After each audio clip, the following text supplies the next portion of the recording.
Hello everyone, आज date है 9 अप्रैल 2022 और द हिंदू न्यूज एनालिसिस में आपका स्वागत है। इस वीडियो में हम द हिंदू की इंपॉर्टेंट न्यूज़ को एग्जाम के पॉइंट ऑफ व्यू से डिस्कस करेंगे। नीचे डिस्क्रिप्शन बॉक्स में Telegram channel Volcano IAS Academy का लिंक दिया हुआ है। आप Telegram channel Volcano IAS Academy के साथ में जुड़ सकते हैं। वहाँ पर हर exam means UPSC, state PCS and other exams के पॉइंट ऑफ व्यू से काफ़ी इंपॉर्टेंट इन्फॉर्मेशन आप सभी के साथ में शेयर की जाती है। तो चलो स्टार्ट करते हैं। वीडियो को स्टार्ट करेंगे एक जियोग्राफिकल मैप क्वेश्चन के साथ में। और आज आपका क्वेश्चन ये है कि डूम्सडे ग्लेशियर को आपको मैप में व्यू करना है, फिर इससे रिलेटेड हर इंपॉर्टेंट फैक्ट्स को एंड इंफॉर्मेशन को कमेंट बॉक्स में टाइप करना है।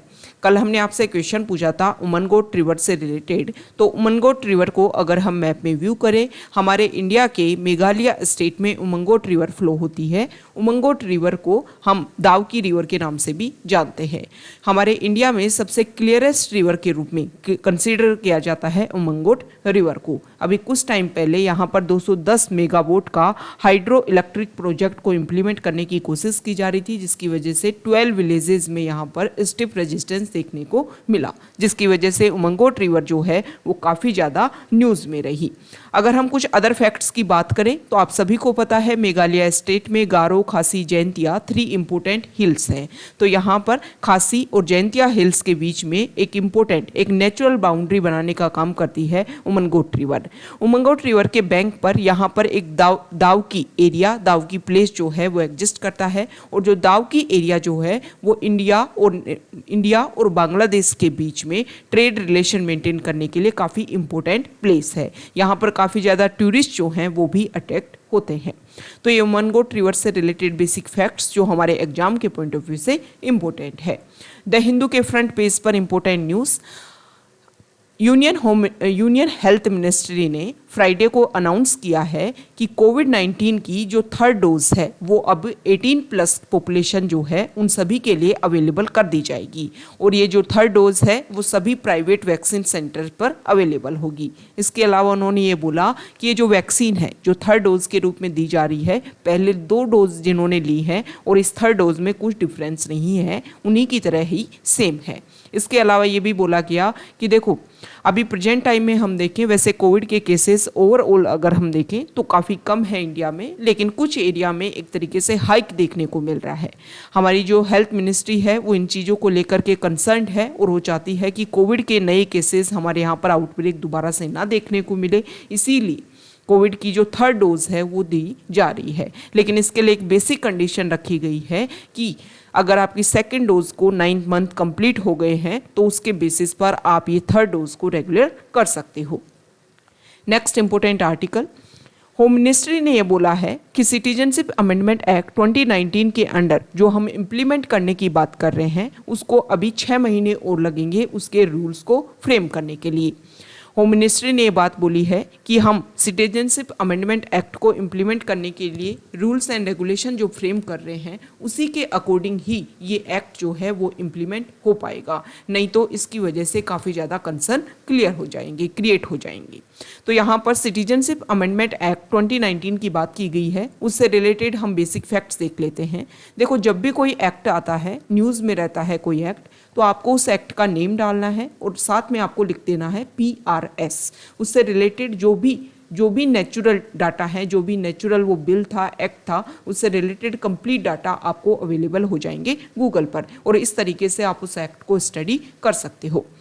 सबसे पहले सिटीजनशिप एक्ट 1955 जो है वो हमारे इंडिया की सिटीजनशिप किन किन ग्राउंड्स के ऊपर दी जाती है, किन किन ग्राउंड्स के बेसिस पर आप इंडियन सिटीजनशिप को अक्वायर कर सकते हो, इन चीज़ों को सिटीजनशिप एक्ट 1955 रेगुलेट करता है।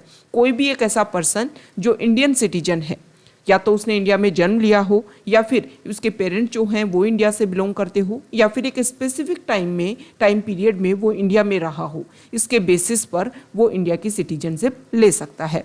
हालांकि जो इलीगल माइग्रेंट्स जो एक तरीके से इलीगल तरीके से इंडिया में आए हैं उनको भी प्रोहिबिट किया जाता है, उनको भी रोका जाता है इंडियन सिटीजनशिप लेने से इस एक्ट के थ्रू। ओके, अब इलीगल माइग्रेंट्स कौन कौन हो सकते हैं? कोई ऐसा पर्सन जो विदाउट एनी वैलिड डॉक्यूमेंट्स के, मतलब एक ट्रैवल डॉक्यूमेंट्स किसी पर्सन के पास होने चाहिए, उनके बिना ही इंडिया में एंट्री कर गया हो, या फिर एक टाइम पीरियड के लिए इंडिया में आया हो और फिर टाइम पीरियड के बाद में भी इंडिया में रुक रहा हो। तो ये कुछ ऐसी बेसिक कंडीशन है जिनके बेसिस पर जो इलीगल माइग्रेंट्स हैं उनको उनके बारे में जानकारी हासिल की जाती है। और फिर जो ऐसे इलीगल माइग्रेंट्स होते हैं उनके खिलाफ में फॉरेनर एक्ट्स 1946 और पासपोर्ट एक्ट 1920 के खिलाफ में उनके खिलाफ में केस रजिस्टर किया जाता है।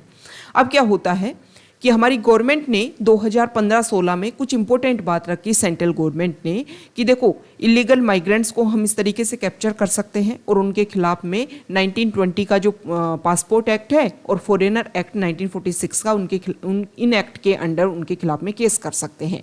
लेकिन सेंट्रल गवर्नमेंट ने ये बोला कि हिंदू, सिख, बुद्धिस्ट, जैन, पारसी और क्रिश्चियन, मतलब ये जो 6 ग्रुप हैं जो अफगानिस्तान, बांग्लादेश और पाकिस्तान से अगर हमारे इंडिया में आए हैं 31 दिसंबर 2014 से पहले और उनके पास में चाहे प्रॉपर डॉक्यूमेंट्स भी नहीं थे, वो हमारे इंडिया में अगर आए हैं तो उनको इलीगल माइग्रेंट्स नहीं माना जाएगा और उनको इंडिया की सिटीजनशिप दी जाएगी। ये ही है सिटीजनशिप अमेंडमेंट बिल 2019। ओके, ये एक्ट को अब इम्प्लीमेंट करने के लिए रूल्स एंड रेगुलेशन बनाने की कोशिश की जा रही है, जिसके बेसिस पर वो सारे लोग जो इन 3 कंट्रीज से आए हैं, इन 6 ग्रुप से बिलोंग करने वाले लोग, उनको इंडिया की सिटीजनशिप दी जाएगी। हालांकि इसको लेकर के आप सभी को पता है काफ़ी ज़्यादा प्रोटेस्ट हुआ था, क्योंकि ये माना गया था कि हमारे इंडिया में तो हमारा जो कॉन्स्टिट्यूशन है वो आर्टिकल 14 के बेसिस पर ये क्लियर करता है कि सब इक्वल हैं, रिलीजन, कास्ट, सेक्स, इन सभी के बेसिस पर कोई भी यहाँ पर डिस्क्रिमिनेशन नहीं किया जाएगा। लेकिन आपने तो रिलीजन के बेसिस पर यहाँ पर डिस्क्रिमिनेशन कर दिया, तो आर्टिकल 14 का वायलेशन है, हमारे फंडामेंटल राइट्स का वायलेशन है, और इसके बेसिस पर इस एक्ट को लेकर के काफ़ी ज़्यादा प्रोटेस्ट देखने को मिला था। ओके, नेक्स्ट इंपॉर्टेंट आर्टिकल है यहाँ पर सुप्रीम कोर्ट ने जो FCRA एक्ट है उसको लेकर के जो नए रेस्ट्रिक्शंस लगाए हैं उनको सुप्रीम कोर्ट ने अपहोल्ड किया है। जैसे कि FCRA एक्ट 1976 में बना था, इसलिए बनाया गया था कि फॉरेन से जो भी कंट्रीब्यूशन मिलता है, जो भी मनी हमारे इंडिया में आता है, उसका गलत तरीके से यूज़ ना हो। उस मनी को ओवरव्यू करने के लिए उसका किस टारगेट के लिए, किस ऑब्जेक्टिव के लिए उसका इंडिया में एंट्री हुई है और उस मनी का सही तरीके से यूज़ किया जा रहा है या नहीं किया जा रहा है, इसको ओवरव्यू करने के लिए FCRA एक्ट लाया गया था। टाइम टू टाइम जो भी सर्कमस्टेंसेज चेंज हुई उसके अकॉर्डिंग FCRA एक्ट में चेंजेस किए गए। 2020 में भी FCRA एक्ट में कुछ अमेंडमेंट्स लाए गए और उसको लेकर के सुप्रीम कोर्ट ने ये बोला है कि जो नए रिस्ट्रिक्शंस लगाए गए हैं NGO के लिए, कंपनीज के लिए या फिर इंडिविजुअल बेसिस पर जिसको भी ये फॉरेन कंट्रीब्यूशन मिलता है, ये जो भी रिस्ट्रिक्शंस लगाए गए हैं वो सही हैं और उसी के अकॉर्डिंग वर्क किया जाना चाहिए। सुप्रीम कोर्ट ने बोला कि देखो ये जो नए रेस्ट्रिक्शंस लगाए गए हैं पहले FCRA एक्ट में, ये हम डिस्कस कर लेते हैं। FCRA एक्ट से रिलेटेड बेसिक फैक्ट्स हमने देख ली, अब हम देख लेते हैं कि क्या नई चीज़ें इसमें इंसर्ट की गई थी 2020 में। तो सबसे पहले तो फॉरेन कंट्रीब्यूशन को लेकर के किन किन के ऊपर प्रोहिबिशन है, इसमें बताया गया है कि देखो अगर कोई भी इलेक्शन कैंडिडेट है या फिर एडिटर और पब्लिशर है किसी न्यूज़पेपर का, जज है, गवर्नमेंट सर्वेंट है, member of any legislature, political parties among others, इन सभी को अगर फॉरेन कंट्रीब्यूशन दिया जाता है तो उसको एक्सेप्ट करने में उनके ऊपर प्रोहिबिशन लगाया गया है। फॉरेन कंट्रीब्यूशन जो है वो किस किस को ट्रांसफ़र किया जा सकता है, तो किसी इंडिविजुअल को, किसी एसोसिएशन को, किसी रजिस्टर्ड कंपनी को फॉरेन कंट्रीब्यूशन ट्रांसफ़र किया जा सकता है। लेकिन सबसे पहले आपको गवर्नमेंट से अप्रूवल लेना होगा कि हम कोई भी कंपनी चला रहे हैं, कोई भी ऑर्गेनाइजेशन चला रहे हैं, कोई भी NGO चला रहे हैं और हमें फॉरेन कंट्रीब्यूशन चाहिए। इसके लिए पहले आपको गवर्नमेंट से अप्रूवल लेना होगा। इसके बाद में 2020 में ये चेंजेस किए गए कि देखो अगर किसी भी ऑर्गेनाइजेशन को, किसी भी पर्सन को फॉरेन कंट्रीब्यूशन होता है, ट्रांसफ़र होता है, फॉरेन से कंट्रीब्यूशन मनी का ट्रांसफ़र हो रहा है, तो सबसे पहले तो उनका जो ऑर्गेनाइजेशन है उसको आधार के थ्रू रजिस्ट्रेशन करवाना होगा। ओके, ये मैंडेटरी किया गया। दूसरा ये बोला गया कि आपका एक FCRA अकाउंट होना चाहिए। हालांकि आप अपने ग्रुप के बहुत सारे अकाउंट रख सकते हो, लेकिन आपको फॉरेन से जो कंट्रीब्यूशन आ रहा है वो सिर्फ और सिर्फ एक अकाउंट में आएगा। ओके, ऐसा नहीं है कि आपके बहुत सारे अकाउंट हो। अभी हमने देखा कुछ टाइम पहले last year missionaries of charity, जिसको मदर टेरेसा ने ऑर्गेनाइज किया था, स्टार्ट किया था जिस ऑर्गेनाइजेशन को, उसको लेकर के भी कुछ रिस्ट्रिक्शंस लगाए गए थे, क्योंकि उसको बहुत सारे बैंक अकाउंट उसके देखने को मिले थे। और ये नए FCRA अमेंडमेंट के अंडर ये डिसाइड किया गया है कि जो भी ऑर्गेनाइजेशन जिसको फॉरेन से मनी मिलता है, उसका दिल्ली का जो स्टेट SBI का जो ब्रांच है उसमें उनका बैंक अकाउंट होना चाहिए और उसी में वो मनी आएगा। हालांकि फिर उस मनी को अदर बैंक ब्रांचेज में वो यूज़ करके उसका यूज़ किया जा सकता है जिस भी ऑब्जेक्टिव के लिए वो मनी आया है। इसके अलावा ये बोला गया है कि देखो फॉरेन कंट्रीब्यूशन का जो यूटिलाइजेशन है, ऐसा नहीं है कि आपके पास में मनी आ रहा है फिर आपने अपने अंडर जो भी स्मॉल NGO हैं उनको वो मनी ट्रांसफ़र कर दिया। इस तरीके से आप मनी को ट्रांसफ़र नहीं कर सकते हैं। हालांकि बहुत सारे जो NGO हैं उन्होंने इसका प्रोटेस्ट भी किया था कि देखो आप ये बोल रहे हो कि आपके पास में जो भी फॉरेन से कंट्रीब्यूशन आ रहा है, चाहे मनी आ रहा है चाहे अदर मटेरियल आ रहा है, उसको आप अदर जो NGO हैं या अदर ऑर्गेनाइजेशन को सेंड नहीं कर सकते। तो उन्होंने ये बोला कि मनी की जगह में हो सकता है कि मटेरियल यहाँ पर सेंड किया जाए और उस मटेरियल का यूज़ ही किया जाना है, तो फिर तो वो तो अदर ग्रुप्स को सेंड भी किया जाएगा। तो इसके बेसिस को लेकर के कुछ यहाँ पर प्रोटेस्ट भी देखने को मिला था। जो लाइसेंस है किसी भी NGO का, किसी भी ऑर्गेनाइजेशन का जिसको फॉरेन से कंट्रीब्यूशन मिलता है, उसका टाइम टू टाइम रिन्यूअल होगा। हर 5 साल में जो उसका सर्टिफिकेट जो उसको दिया जाता है सेंट्रल गवर्नमेंट में, उसका टाइम टू टाइम रिन्यूअल किया जाएगा। इसके अलावा ये बोला गया नए FCRA एक्ट में, पहले ये था कि जितना भी आपको मान लो 1 लाख रुपए आपको फॉरेन से मिल रहा है, जितना भी मनी आपको मिला है उस मनी में 50% का आप यूज़ कर सकते हो अपने एडमिनिस्ट्रेटिव एक्सपेंसेस के लिए। मतलब आपके NGO को चलाने के लिए, लोगों को रखना, आपका इंफ्रास्ट्रक्चर को बनाए रखना, इन सभी के लिए आप 50,000 तक खर्चा कर सकते थे। लेकिन अब इसमें 20% कैप डिसाइड कर दी गई है कि अगर आपको 1 लाख रुपए मिलते हैं तो उसमें आप 20,000 रुपये ही अपने इंफ्रास्ट्रक्चर के लिए, अपने स्टाफ के लिए रुपए खर्च कर सकते हैं। ऐसा नहीं है कि मनी आ रहा है उसमें कम्प्लीटली आपने मोर देन 50%, 80%, 90% पैसा तो अपने एडमिनिस्ट्रेशन के लिए ही खर्चा कर दिया। तो ये कुछ कैप डिसाइड की गई है। ओके, अगर आपने इन सारी जो भी रेगुलेशन दिए गए हैं इसके अकॉर्डिंग काम नहीं किया तो आपका जो सर्टिफिकेट है उसको सरेंडर कर दिया जाएगा। 5 साल के बाद में जब आप रिन्यू के लिए डालोगे और रिन्यू के लिए आपने वो सारी एक्टिविटीज़ को फॉलो नहीं किया तो सरेंडर कर दिया जाएगा। आपका जो सर्टिफिकेट है उसको एक तरीके से दोबारा रिन्यू नहीं किया जाएगा।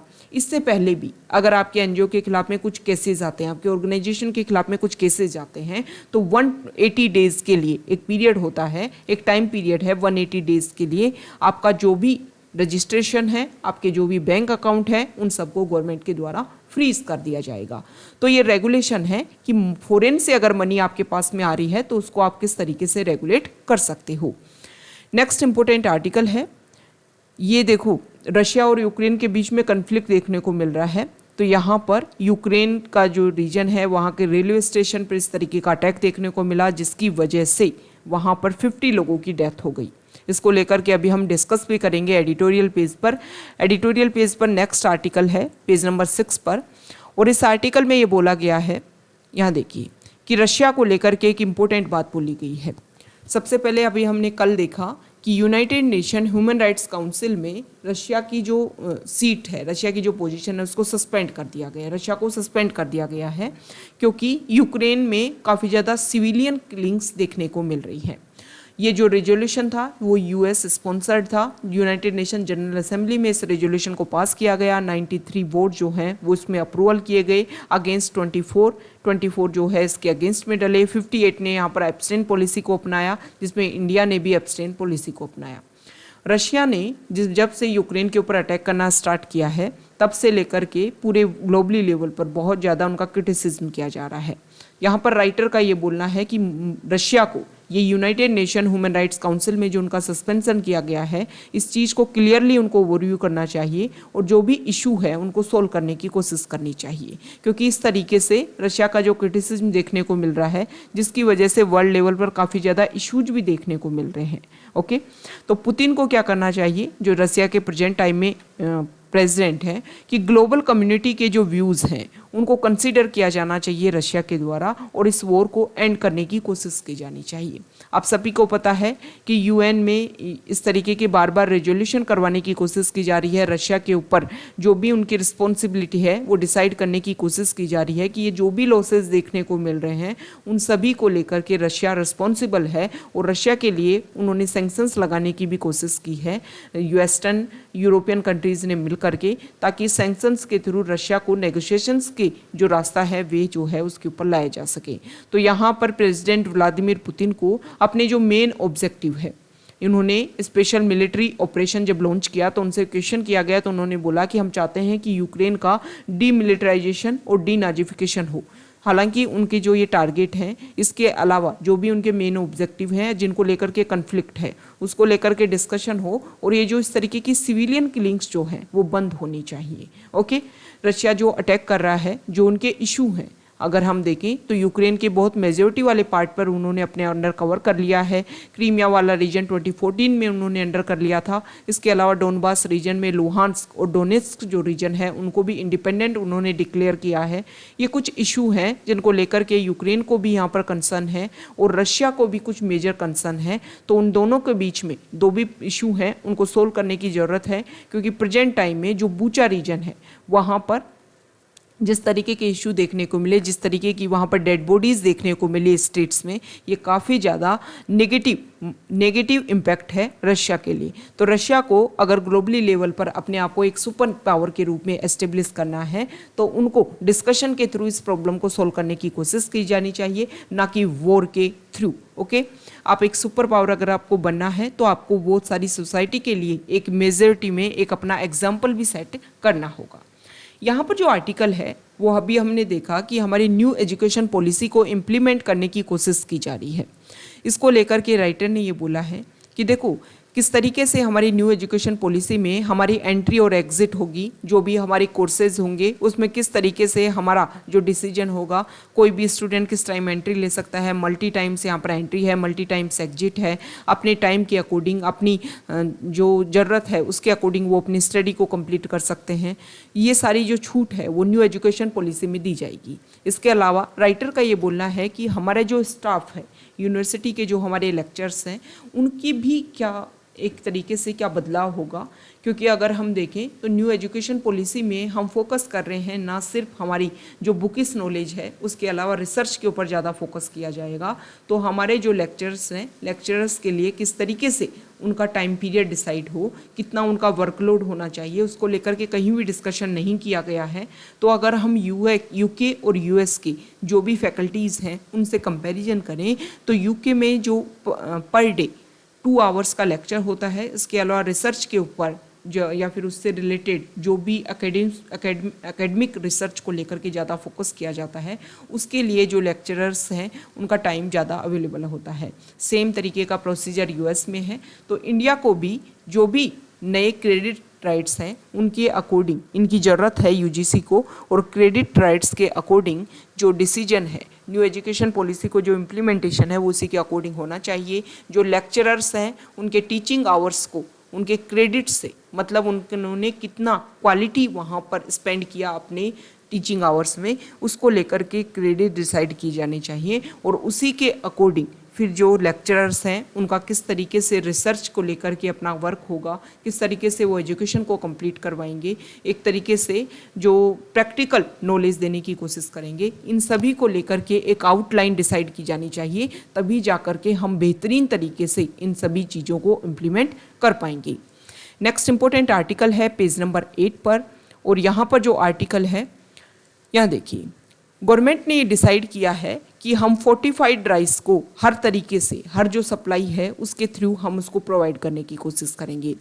गवर्नमेंट ने सबसे पहले ये डिसाइड किया है कि सबसे पहले हम जो राइस हैं उनको गवर्नमेंट स्कीम के थ्रू जैसे कि PDS system, public distribution system, nutrition services जिसमें स्कूल चिल्ड्रन, आंगनवाड़ी बेनिफिशरीज ये सभी शामिल होंगे, इनके थ्रू जो है वो फोर्टिफाइड राइस मतलब राइस में हम ये देखते हैं कि हमने जो हमारे प्राइम मिनिस्टर हैं उन्होंने भी टाइम टू टाइम इंडिया के लिए जो एड्रेस किए हैं उसमें इंपॉर्टेंट बात रखी है कि हमारे इंडिया में जो वीमेन और चिल्ड्रन हैं उनमें काफ़ी ज़्यादा माइक्रोन्यूट्रिएंट्स की कमी देखने को को मिलती है। तो इसको लेकर के उन्होंने बोला कि फोर्टिफाइड राइस मतलब उनमें वो सारे माइक्रो न्यूट्रिएंट्स जो हैं वो राइस में स्टेपल जो फूड है उसमें प्रोवाइड करवाए जाएंगे और फिर उनको पीडीएस सिस्टम के थ्रू प्रोवाइड किया जाएगा ताकि माइक्रो न्यूट्रिएंट्स की कमी पूरी हो सके। तो यहाँ पर ये जो स्कीम है इसका जो खर्च कितना होगा इसको लेकर के यहाँ पर बताया गया है। इसमें जो सेंट्रल गवर्नमेंट है इसके अलावा जो स्टेट गवर्नमेंट है वो सभी मिलकर के इस स्कीम को लॉन्च करने की कोशिश करेंगे। और इसमें शुरुआत में क्या होगा, शुरुआत में पीएम पोषण स्कीम के तहत, ठीक है, आंगनवाड़ी सेंटर को सबसे पहले ये जो फोर्टिफाइड राइस है वो प्रोवाइड करवाए जाएंगे। सेकंड फेज में जो पीडीएस सिस्टम है, ओके, और जो वेलफेयर स्कीम है इसमें जो एस्पायरेशनल डिस्ट्रिक्ट हैं उनमें सबसे पहले प्रोवाइड किया जाएंगे फोर्टिफाइड राइस और उसके बाद में जो कंट्री के जो अदर डिस्ट्रिक्ट हैं उनमें प्रोवाइड करवाए जाएंगे। मतलब मार्च 2024 तक कंप्लीट कंट्री को कवर कर दिया जाएगा। पीडीएस सिस्टम के तहत फोर्टिफाइड राइस सभी को प्रोवाइड करवा दिए जाएंगे ताकि जो बेसिक कमियां हैं वो सभी दूर हो सके। तो यहाँ पर कुछ बेसिक फैक्ट्स हैं। सबसे पहले तो हम बात करेंगे जो यहाँ पर अगर हम बात करें कि एस्पायरेशनल डिस्ट्रिक्ट क्या है। देखो, गवर्नमेंट ने एक रैंकिंग कुछ ऐसे बेसिक पॉइंट्स रखे और उस बेसिक पॉइंट्स के बेसिस पर गवर्नमेंट ने 2018 में एक ऐसी रैंकिंग निकालने की कोशिश की, जैसे हेल्थ के बेसिस पर, एजुकेशन के बेसिस पर, न्यूट्रिशन के बेसिस पर ये कुछ पॉइंट्स रखे, इनके बेसिस पर रैंकिंग निकाली। तो वो डिस्ट्रिक्ट जहाँ की रैंकिंग काफ़ी ज़्यादा कम थी, जहाँ पर बहुत सारी कमियाँ देखने को मिली, उनके लिए एक प्रोग्राम लॉन्च किया 2018 में, एस्पायरेशनल डिस्ट्रिक्ट प्रोग्राम। इन डिस्ट्रिक्ट में स्पेसिफिक फोकस किया जाएगा। गवर्नमेंट की जो भी स्कीम है, सेंट्रल गवर्नमेंट की, स्टेट गवर्नमेंट की, उनको कोलैबोरेशन के थ्रू यहाँ पर इम्प्लीमेंट करने की कोशिश की जाएगी ताकि इनको जो अदर डिस्ट्रिक्ट हैं उनके कंपैरिजन में इनकी ग्रोथ और डेवलपमेंट किया जा सके। दूसरी यहाँ पर बात बोली गई इस आर्टिकल में कि फूड कॉरपोरेशन ऑफ इंडिया जो है वो इसको इम्प्लीमेंट करने की कोशिश करेगा। तो फूड कॉरपोरेशन ऑफ इंडिया से रिलेटेड बेसिक फैक्ट्स अगर हम देखें तो 1965 में एफसीआई को फाउंड किया गया था और गवर्नमेंट ऑफ इंडिया के द्वारा एक स्टैट्यूटरी बॉडी के रूप में काम करता है। Ministry of consumer affairs, food and public distribution government of India के अंडर ये काम करता है। अब ये स्टैट्यूटरी बॉडी क्या होती है, देखो अगर हम देखें तो बॉडीज़ के दो पार्ट आप देख सकते हो। जो भी ऑर्गेनाइजेशन जो होते हैं जिसमें कॉन्स्टिट्यूशनल बॉडीज़ होती हैं, वो बॉडीज जिनके बारे में कॉन्स्टिट्यूशन में, मेन कॉन्स्टिट्यूशन में बताया है, उनको बोलते हैं कॉन्स्टिट्यूशनल बॉडीज़। और जो स्टैट्यूटरी बॉडी होती है मतलब किसी एक्ट के थ्रू अगर किसी बॉडी, किसी ऑर्गेनाइजेशन को बनाया गया है तो उसको बोलते हैं स्टैट्यूटरी बॉडी। सिंपल लैंग्वेज में आप इस तरीके से समझो कि मान लो कोई एक्ट बनाया गया और उस एक्ट में मतलब किसी स्टेट लेजिस्लेटिव असेंबली में या फिर पार्लियामेंट में कोई एक्ट पास किया गया, उस एक्ट में ये डिसाइड किया गया कि एक ऑर्गेनाइजेशन बनाएंगे, उस ऑर्गेनाइजेशन की क्या क्या पावर्स होंगी, उसकी क्या क्या लिमिट्स होंगी, वो सब कुछ उस एक्ट में बताया गया। मतलब किसी ऑर्गेनाइजेशन के लिए प्री डिफाइंड सारी की सारी डेफिनेशन लिखी गई एक एक्ट में और इस एक्ट को पास किया गया। इस तरीके की बॉडीज़ को बोलते हैं स्टैट्यूटरी बॉडी, मतलब गवर्नमेंट के एक एक्ट के थ्रू बनाया गया। और अगर दूसरी होती है एग्जीक्यूटिव बॉडी। एग्जीक्यूटिव बॉडी ये होती है कि गवर्नमेंट के द्वारा मतलब अपने पर्सनल इंटरेस्ट को या किसी स्पेसिफिक इंटरेस्ट को फुलफिल करने के लिए जो बॉडी क्रिएट की गई उसको बोलते हैं एग्जीक्यूटिव बॉडी। ओके, तो जो स्टैट्यूटरी बॉडी है इसको नॉन कॉन्स्टिट्यूशनल बॉडीज़ भी बोलते हैं, एक्स्ट्रा कॉन्स्टिट्यूशनल बॉडीज़ भी बोलते हैं, इसके अलावा इसको नॉन एग्जीक्यूटिव बॉडीज़ भी बोलते हैं। नेक्स्ट इंपॉर्टेंट आर्टिकल है, यहाँ देखिए पेज नंबर 10 पर। यहाँ पर जो इम्पोर्टेंट आर्टिकल है इसमें बताया गया है कि एक्सी वेरिएंट कोरोना का जो नेक्स्ट वेरिएंट है ये गुजरात में इसका फर्स्ट केस जो है वो रिपोर्ट हुआ है। यहाँ पर जो आर्टिकल है वो हमारे बजट में इस साल डिक्लेयर किया गया था। सेंट्रल गवर्नमेंट ने डिसाइड किया था कि एनिमेशन गेमिंग जो प्रोग्राम है इसको प्रमोट किया जाएगा हमारे इंडिया में और इसको लेकर के एक नई टास्क फोर्स, एक नई इंडस्ट्री डेवलप की जाएगी। तो इसको लेकर के ये बोला गया है कि जल्दी हमारे यहाँ पर अगर हम देखें तो 2025 तक ग्लोबल मार्केट का 5% का पोटेंशियल जो है वो इंडिया कैप्चर करेगा। लेकिन आने वाले टाइम में इंडिया जो है इसमें 25 to 30% तक इसमें हाइक देखने को मिलेगा। मतलब हर साल इसमें 25 से 30% तक की ग्रोथ यहाँ पर देखने को मिलेगी, जिससे एनुअली 1,60,000 तक नई जॉब इससे क्रिएट होंगी। तो ये कुछ बेसिक फैक्ट्स हैं जिस तरीके से इंडिया अपने आप को ग्रोथ और डेवलपमेंट करने की कोशिश कर रहा है। नेक्स्ट इंपॉर्टेंट आर्टिकल है फॉरेन पेज पर। फॉरेन पेज पर वो ही सेम इश्यूज जो श्रीलंका को लेकर के हैं, इसके अलावा यूक्रेन और रशिया को लेकर के जो प्रॉब्लम चल रही है, वहाँ पर रॉकेट अटैक देखने को मिला है यूक्रेन में, जो हमने स्टार्टिंग पेज पर भी डिस्कस किया था। तो ये हमारे कुछ ऐसे नेचुरल इशू चल रहे हैं जिसकी वजह से वहाँ के जो पॉपुलेशन हैं जिनको काफ़ी ज़्यादा कंसर्न देखने को मिल रहे हैं। यहाँ पर श्रीलंका में भी जो अपोजिशन है उन्होंने ट्रस्ट वोट को लेकर के वार्निंग किया है। यहाँ पर की जो पॉपुलेशन है वो काफ़ी ज़्यादा प्रोटेस्ट कर रही है, क्योंकि आप सभी को पता है श्रीलंका में इकोनॉमिक क्राइसिस जो है वो काफ़ी ज़्यादा हाई लेवल पर इंक्रीज हो गए हैं। ओके, तो ये आज का हमारा द हिंदू का डिस्कशन था। अगर आप यहाँ तक आए हैं, वीडियो आपको अच्छा लगा है तो प्लीज़ वीडियो को लाइक कीजिए, शेयर कीजिए और चैनल को सब्सक्राइब कीजिए। Okay, thank you.